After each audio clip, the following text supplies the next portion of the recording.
Hi everyone, it's Dr. Ramani. Welcome back to this YouTube channel on narcissism, narcissistic relationships, healing from these relationships, making sense of these relationships. And so let's take on an issue that happens for a lot of folks in these relationships, which is trying to figure out are you super empathic or are you just really, really vigilant? And most likely you're probably both. So let's take that on. Empathy is a tough one. One of the best things about a person can really end up doing a number on you in a narcissistic relationship.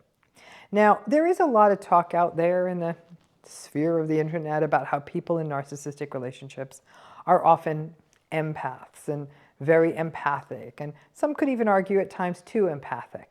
And because of this, may get caught up in a never-ending loop of appeasing and soothing, making excuses and justifications for the narcissistic person's behavior. Some of these folks will recall a childhood spent being very attuned to their parents' needs, making sure their parent was okay, and soothed and appeased so the parent wouldn't get angry. Some of the ultra empathy that we witness in folks who get into narcissistic relationships do have their origins in childhood. A childhood where the child had to step into a role they should not have had to take, to attune to and take care of the parents' needs, because that was the only way to stay safe and get attachment needs met. As adulthood came on, this excessive attunement and over-awareness of the needs and emotions of other people would manifest as a hyper-empathy. You know me, I'm all about empathy. Empathy is good. It's the lifeblood of healthy human relationships. But empathy has a lot of pieces to it. Self-awareness, emotional monitoring and regulation, consistency, awareness of the emotional states of other people, awareness of how our behavior impacts other people, caring about other people, and compassion is when that empathy translates into action. But like everything else in the world of psychology, it's on a continuum, and there can be too much of a good thing. To be very empathic can be tricky. It can mean subjugating your needs ahead of the needs of others, exhausting yourself trying to remain attuned all the time to other people and what they need and want, excessively monitoring yourself so you never say something wrong, and when you do, spending hours, days, or weeks ruminating about a misstep that you have made, that you might think you made socially. Empathy, sadly, puts a person at risk for getting stuck in a narcissistic relationship. Narcissistic people love empathic people because they can get away with so much with them. Empathic people make lots of justifications and then time passes, and then before you know it, the empathic person is firmly stuck. They may make excuses about the abyss of the narcissistic person's history, of their backstory, of their bad day, you name it. And it's also baked into the nature of the empathic person to be empathic, and they're more likely to become anxious, depressed, self-doubting, and self-blaming than the empathic person is to start seeing the situation clearly, because it is so at odds with their empathy to see a narcissistic relationship clearly. And the narcissistic relationship can evoke guilt and pity and a desire to fix and rescue and be better and make it better. But this creates a real challenge for a person who's very empathic, right? You think, I not only don't want to lose my empathy, I don't think I could. You probably can't, and you don't want to. It's a good thing. But there is then the fear that because of that, you may fall back into another narcissistic relationship or get sucked back into the one you were already in. So when you get into something new, maybe a new relationship or friendship or workplace, what situation, you may find that you're really on edge. Being aware that you're an empathic person, but also not wanting to end up in another messy narcissistic relationship. It then begs the issue of whether you are going from being very empathic to experiencing this sense of hypervigilance.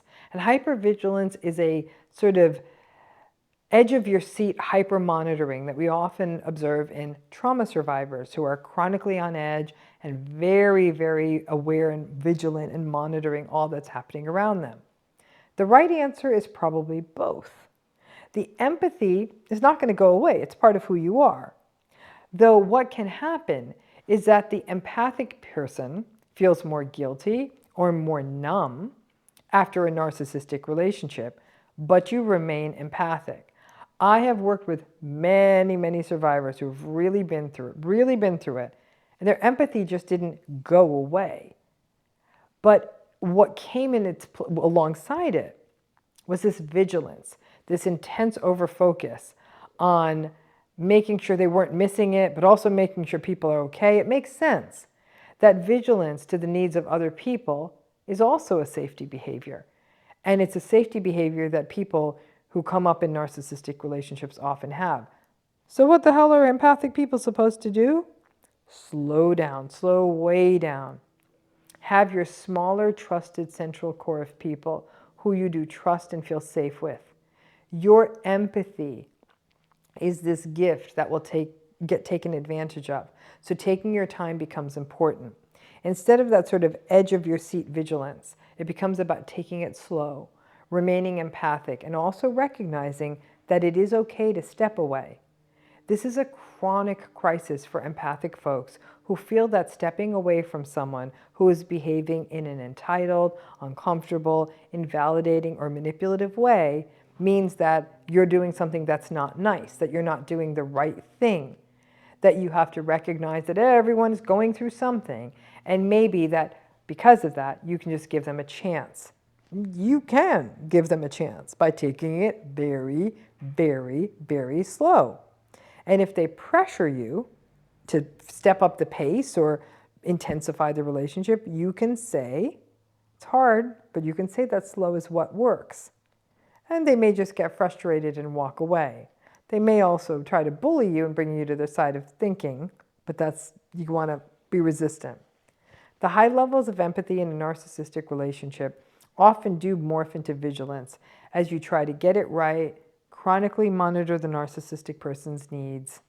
And then in future relationships, you may find yourself stuck between empathy and vigilance. Many empathic people feel exhausted after narcissistic relationships, feeling that they can't turn their empathy off, but are afraid of being played again, so they may isolate. Being more careful isn't a bad thing, but it's important to not overcorrect either and cut yourself off from the world and the possibility of other human relationships. Narcissistic relationships are a place where your empathy becomes exhausting and make it impossible to cut away without feeling sick. It can happen, but it takes a minute, and it can mean the rumination and fear of whether you hurt the narcissist can dog you for a long time.